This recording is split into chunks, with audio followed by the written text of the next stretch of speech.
La seconde partie de notre débat consacrée ce soir à ce sommet qui a lieu en ce moment même à Bruxelles entre les Européens et les Turcs, qui est ce sommet qui devrait peut-être aboutir à un accord sur une gestion conjointe de cette crise migratoire, mais un accord qui a un prix pour les Européens. La Turquie demande une libéralisation notamment de la politique de visa. Elle demande également une réouverture des négociations d'adhésion avec l'Union européenne et puis de l'argent, 3 milliards d'euros supplémentaires. Je vous propose d'écouter la chancelière allemande Angela Merkel qui est à l'origine de cette proposition d'accord.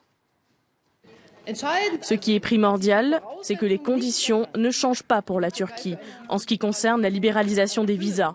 Ces conditions sont et demeureront inchangées. Une coopération approfondie avec la Turquie requiert du donnant-donnant et des compromis des deux côtés. Il va de soi que face à la Turquie, nous devons mettre en avant nos convictions sur la protection de la liberté de la presse et le traitement des Kurdes. Cédric Demir, je voudrais que vous répondiez à Jean-Marie Cavada, mais aussi à Angela Merkel, qui insiste quand même sur la liberté de la presse. Et en effet, on pense à la mise sous tutelle très récemment du quotidien d'opposition Zaman en Turquie. Ce n'est pas la première affaire. Monsieur Cavada nous a livré en 2 minutes la caricature du discours populiste européen qui sous-tend les exposés de certains pays membres de l'Union européenne, mais aussi de certains organes de l'Union européenne, depuis maintenant 10 ans. Ce ne sont pas les mots dévastateurs pour la tension. Je vais m'expliquer, s'il vous plaît. Laissez-moi m'expliquer. Répondez à ça. Je défends la politique qui vise à se défendre, M. Cavada, contre toute forme de terrorisme international. Alors, je vous dis une chose, je le 13 novembre dernier, s'il vous plaît, laissez-moi m'exprimer, s'il vous plaît. Vous êtes exprimé, laissez-moi à mon tour formuler mes idées. Le 13 novembre dernier, la France a été victime d'un attentat odieux.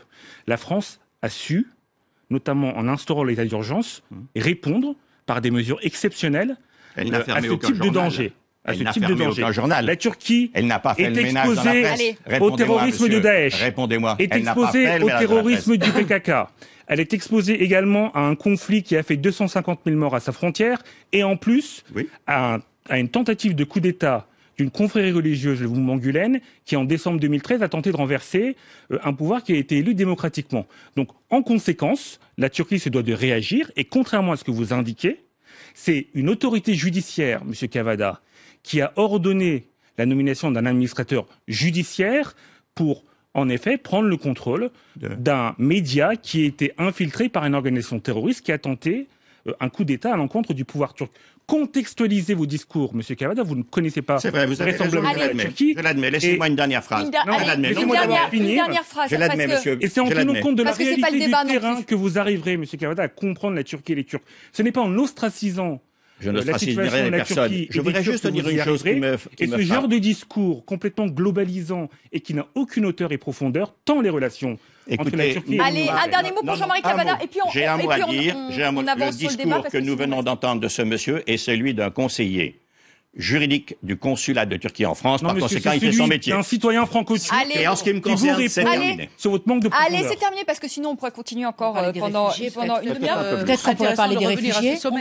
On va parler des réfugiés. Mais c'est vrai que la question des droits de l'homme, elle est aussi, il faut le dire, elle est aussi au centre. C'est vrai, mais indépendamment. Parce que certains reprochent aux Européens de fermer les yeux finalement sur la question des droits de l'homme en Turquie au nom de cet accord. Donc la question des droits de l'homme, elle est aussi importante dans ce qui se joue. Mais elle est très importante. C'est la réelle finalement qui est plus importante. Elle est très importante. Cette problématique, nous l'avons même au sein de l'Union européenne. La Pologne est un cas tout à fait récent. Oui, mais je pense que c'est intéressant. Mais Isabelle Bourgeois, je vous reprends là-dessus. Ce qui est intéressant, c'est que la Commission européenne tape du doigt sur la Pologne, tape du doigt sur la Hongrie. Et là, on n'entend pas grand-chose. Donc, est-ce que c'est d'une certaine manière... C'est normal. Attendez, d'abord, elle n'est pas dans l'Union. C'est l'autorité avant nous pour taper sur les doigts. Mais c'est des problèmes de famille. C'est pas pour autant qu'on doit être aveugle. Mais on négocie pourtant. On négocie avec les Turcs. Mais je vous ai dit, la morale et la réalité politique ne font pas dans cette affaire d'urgence un très bon chemin ensemble. C'est vrai. Isabelle Bourgeois, ce que je voudrais savoir, parce qu'on a entendu Angela Merkel, c'est intéressant aussi un peu cette volte-face de la chancelière allemande, parce qu'elle avait ouvert, elle avait quand même ouvert grand les frontières de l'Allemagne, et puis aujourd'hui, eh bien, elle en veut plus, enfin, d'une certaine manière, de ces réfugiés, puisqu'elle est prête. Pas du tout. La chancelière et le gouvernement allemand de manière générale les gouvernements au pluriel, n'ont pas changé d'une virgule leur politique d'accueil. Je ne dis pas changer de politique d'accueil, je parle de gérer, de penser la crise migratoire. À un moment donné, elle a quand même ouvert les portes de l'Allemagne. Elle a dit nous accueillons les réfugiés. Et aujourd'hui, elle est en train quand même de négocier avec la Turquie pour que ces réfugiés restent en Turquie. Donc il y a quand même un changement de position de la part de la chancelière. Non, ce sont deux étapes dans la même procédure. Au début, il y avait urgence. C'était à l'approche de l'hiver, trouver un toit pour ces gens-là, leur donner à manger, les accueillir. C'était une crise humanitaire qu'il fallait gérer. La question ne se pose pas. Ce fut d'ailleurs assez courageux en Europe, il faut le reconnaître, cette position, absolument, mais car elle n'est pas populaire et on le voit bien d'ailleurs dans les élections qui sont en train d'arriver. Non, ça c'est autre chose. Même si c'est moins grave que ce qu'on croyait. Les élections s'expliquent par la deuxième phase qu'aborde l'Allemagne maintenant. C'est simple, vous avez des gens dans le besoin qui débarquent chez vous. Vous ouvrez les bras, vous avez dit bien sûr, venez, on vous accueille. Mais vous dites et ensuite, c'est pas bien la deuxième sûr dans tous les pays européens. En France, c'est pas bien sûr. En Allemagne, imaginez. Ah oui, imaginez dans l'Union européenne que l'Allemagne est refusée. Imaginez le tollé qu'il y aurait eu. Alors à ce moment-là, l'Allemagne renouait avec le nazisme au minimum. Donc c'était pas ça, c'était pas possible, d'autant plus que la Constitution allemande a un article dans les droits fondamentaux, c'est l'article 16, qui offre le droit d'asile à tout réfugié qui fuit la guerre ou le terrorisme. Donc c'est un droit fondamental inscrit dans la Constitution. Ça c'était la première phase. Il se trouve qu'ils sont arrivés plus d'1 million, c'est énorme, d'un coup, entre fin août et fin décembre. Maintenant la deuxième phase, c'est, je reviens à mon exemple humain, vous accueillez celui qui a besoin. Vous dites, OK, vous lui offrez votre toit, et après vous dites, bon, mais maintenant j'en fais quoi? C'est ça, la phase que traverse l'Allemagne actuellement. C'est-à-dire, concrètement, comment gérer administrativement, par exemple, ne serait-ce qu'à ce niveau-là, comment gérer en termes de formation, d'apprentissage de la langue, d'apprentissage d'un métier, tous ces gens-là qui arrivent, indépendamment de la question du tri qu'il faut faire entre les économiques et les politiques. Parmi les réfugiés. Parce que ça, donc pour vous, Angela Merkel n'a pas, pardonnez-moi de revenir à ma question initiale, mais pour vous, il n'y a pas eu de volte-face, il n'y a pas eu en tout cas une évolution de son... Non, c'est la situation qui exige qu'on l'affronte autrement maintenant, et surtout qu'on l'affronte. Elle le dit depuis le début, c'est une question pan-européenne. Et elle s'est heurtée au refus de tous ses collègues européens, des États membres. La plupart, pas tous quand même. Au début, les Autrichiens étaient pour elle, les Suédois ont fait exactement la même chose, il faut quand même leur laisser cet honneur-là. Pas très longtemps. Oui, mais les Suédois, ils ont fait une belle volte-face après, les Suédois, complètement. Oui, mais parce qu'ils ont assez horrible, puisque maintenant ils saisissent les biens des migrants. Mais maintenant, la question ne peut pas être réglée au niveau d'un seul pays. La question nous concerne tous. C'est un problème de solidarité. Tous les 28. Alors justement, ce qui se passe dans le sommet actuel, c'est que l'Europe doit se retrouver elle-même, doit se ressouder. Parce qu'il n'y a pas que le dossier des réfugiés, c'est le prolongement de toute une série de dissensions très profondes qu'il y a, à commencer par la crise de la dette souveraine, à commencer par le respect des semestres européens, etc., etc. Donc ça n'est que le sommet, et ça prouve que l'Europe, finalement, dans le monde, a un rôle à jouer. Et c'est ça l'enjeu véritable, c'est que si nous trouvons un accord avec la Turquie, que nous le veuillons ou non, il faut bien commencer quelque part, et avec des concessions aussi de part et d'autre. Si nous arrivons à trouver, à 28 plus la Turquie, un accord, là, l'Europe se ressoude et redevient à ce moment-là un partenaire fondamental pour les autres parties qui, elles aussi, sont impliquées.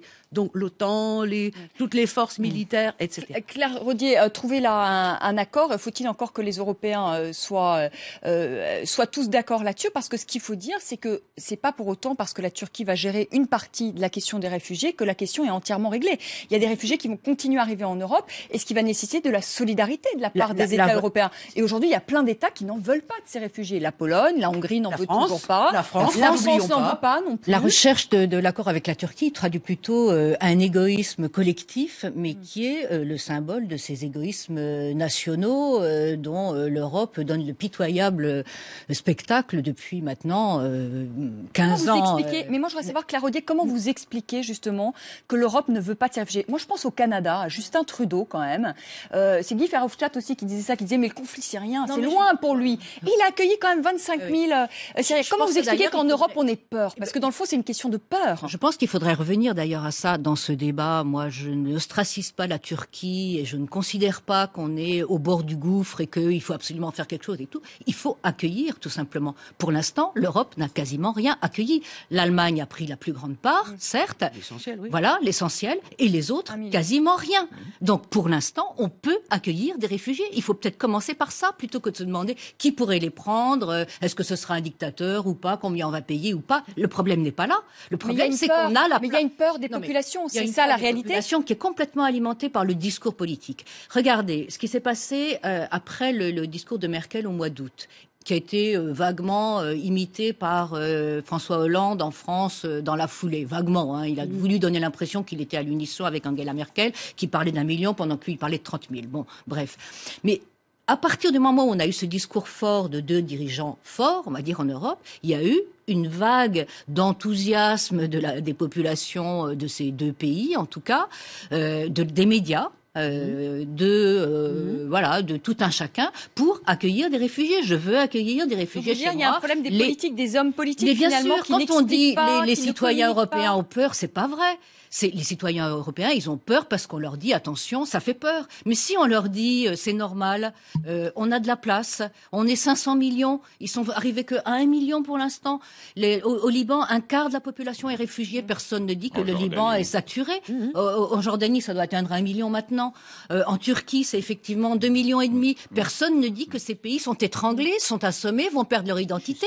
Au contraire, on trouve ça normal, on veut payer pour en donner encore plus. Alors justement, en Turquie, comment on les accueille justement ces réfugiés syriens? Il y a une forme justement de générosité, de solidarité avec ses voisins. Tout à fait. Alors, et je voudrais également ajouter que il peut apparaître aussi pour certains pays européens que faire la morale à la Turquie, comme on le fait aujourd'hui sur ce plateau, c'est aussi une forme de déculpabilisation, parce que alors que la Turquie accueille encore par jour des milliers et des milliers de réfugiés, on a vu cet été par exemple, quand les premiers réfugiés sont arrivés à Paris, la seconde partie des réfugiés qui, dans le cadre des accords européens, est venue à Paris. Moi, j'ai assisté par exemple au camp de Bonne Fortune, porte de Saint-Ouen ou porte d'Aubervilliers.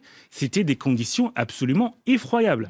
Donc plutôt que de faire la morale en mélangeant pêle-mêle des considérations qui n'ont rien à voir avec le phénomène migratoire, prenez en charge, et je m'adresse aux Français, d'autant plus que je suis également français, prenons en charge notre part de solidarité et cessons comme ça de donner des leçons à droite et à gauche en se déculpabilisant avec cette forme de discours. Concernant la Turquie, ce qui est tout à fait formidable en Turquie, c'est que la population turque, la population autochtone, a plutôt bien pris ce phénomène de la migration. Et juste pour reprendre quelques chiffres, on a par exemple une ville dans le sud-est de la Turquie qui est la ville de Kilis. La ville de Kilis, c'est 95 000 habitants. On a 125 000 réfugiés. Pour vous situer l'ampleur du phénomène de la migration en Turquie et du problème migratoire en Turquie. Mais malgré ça, on n'a pas de vague de xénophobie comme on a pu le vivre quelquefois en Allemagne ou en France. On n'a pas de problème général d'accueil qui a été observé en Turquie. Donc je pense qu'il faut prendre modèle sur la façon dont les Turcs, et c'est notamment le Haut Commissariat aux réfugiés qui le dit allègrement dans tous ses rapports, la façon dont les Turcs ont accueilli les migrants. La population turque, je l'approuve. Oui, tout à fait. Mais je vous ai dit, vous savez, la population turque, elle a élu un gouvernement démocratiquement élu. Bah, écoutez, vous ne pouvez pas opposer la population turque. De toute façon, on vous mettra pas d'accord. Allez, on vous mettra pas d'accord. Mais Jean-Marie, il ne s'agit pas de se mettre d'accord, il s'agit de constater les réalités. Oui. Si vous me dites que la population turque est formidable, ça c'est vrai. Si vous me dites que le gouvernement turc est un parangon de défense des droits de l'homme, je vous dis pour un avocat, c'est un peu fort. Le gouvernement turc qui a été élu majoritairement. Allez, on passe à autre chose. Allez, Jean-Marie Cavada, moi je voudrais reprendre, justement parce que vous êtes un homme politique. Et Claire Rodier disait tout à l'heure, les hommes politiques alimentent, enfin peut-être pas alimentent la peur, si, vous avez dit ça un peu. Certains alimentent la peur, oui, ou alors ne communiquent pas justement. D'abord, madame, je ne suis pas un homme politique, je suis un responsable public. Je ne suis mêlé en rien dans les affaires françaises, dans les affaires allemandes, etc. Je suis représentant d'électeurs français au Parlement européen pour une raison simple, c'est que j'ai toujours espéré depuis ma plus tendre jeunesse que les leçons des 2 guerres du XXe siècle, une fois pour toutes, mettraient un terme à plusieurs choses. Mettraient un terme à quoi ? Mettait un terme d'abord à ces violences que nous nous sommes jetés à la figure en 14 et en 39. Mettrait un terme aussi à autre chose. Nous vivons presque tous de la même manière.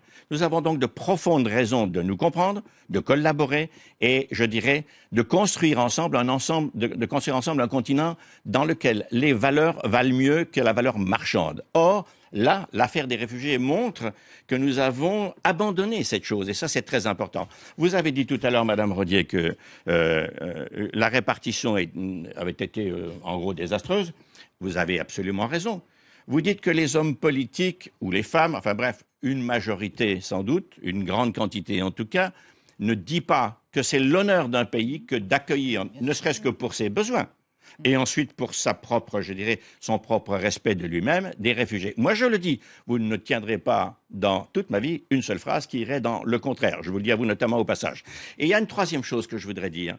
Nous payons là, vraiment, par, je dirais, par égoïsme, le fait de ne pas nous être préparés à ce que nous avions pourtant laissé ouvert. Moi, j'approuve beaucoup le courage de Mme Merkel, et d'ailleurs, dans cette affaire, il est tout à fait évident que cette femme qui vient de l'Allemagne de l'Est, c'est pas par hasard, qui vient d'un milieu où une partie de sa famille a eu beaucoup à souffrir, et a toujours accueilli aussi des gens mis au banc de la société est-allemande. Donc, je trouve que ceci mérite de sa part, enfin, à son endroit, de l'estime et même du respect. D'autre part, il y a quelque chose d'autre qui me frappe, c'est que ça n'est pas uniquement un problème européen. Encore que, en effet, si j'étais aujourd'hui au gouvernement français, j'irais dire combien nous devons accueillir notre part du malheur du monde, comme dirait mon ami Michel Rocard. Et je dirais aux Français que ça ne va pas changer, ça ne va pas déséquilibrer leur civilisation et qu'on peut vivre ensemble. D'ailleurs, plutôt que des grands discours, il n'y a qu'à regarder ce qui se passe dans quelques villages de Corrèze, je ne sais plus, où il y a une trentaine de réfugiés qui sont venus dans un village où il y avait pratiquement l'équivalent de Français dits classiques. Ça se passe merveilleusement bien. Les gens s'entraident. Il y a même des salles de classe qui rouvrent dans certains villages reculés de France. Qui redonnent de la vie, etc. Autrement dit, cette valeur morale, elle doit être dans le discours public, non pas comme un élément politique électoral, parce que c'est pas très productif pour l'instant, ça le sera un jour, mais comme un élément fondamental d'une tâche d'État. Et je vous redis, monsieur, que j'admire le peuple turc. C'est bien pour ça que j'avais pris la précaution de le faire. Quant au reste, naturellement, on négocie avec qui on a, et ce sera très bien si ça marche. C'est également l'État turc qui s'occupe des migrants en Turquie, monsieur Cavada. Oui, c'est également le gouvernement de monsieur Davutoglu qui gère ce problème migratoire. Oui, mais arrêtez de faire la publicité du Je ne fais pas de publicité, je réponds à vos arguments complètement fallacieux. Mais c'est la fin de ce débat. C'est la fin de ce débat. Donc la boucle est bouclée. Vous voulez dire quelque chose de positif alors. Allez-y. Alors là, on vous laisse, Isabelle. Vraiment très rapidement. Parmi les 28 chefs de gouvernement en Europe, il y en a un seul, il se trouve que c'est une femme par hasard, qui a osé poser sur la table un projet. Il vaut ce qu'il vaut. Mais il y en a une au moins. Personne d'autre n'a proposé de solution ou n'a proposé de projet de solution. Donc, à nous de travailler, à nous, 28, de travailler maintenant pour essayer de trouver une solution. Voilà. Si seulement. Mais celle-là n'en est pas une quand même. Hein. Allez, ce sera le mot. Commencer quelque part. C'est le mot de la fin. Merci à tous les quatre d'avoir participé à ce débat. Merci à vous de nous avoir suivis. Vous restez avec moi. On accueille tout de suite Anthony Saint-Léger, tout ce qui a fait le buzz sur les réseaux sociaux. Ce jeudi, un œil sur les médias, c'est tout de suite.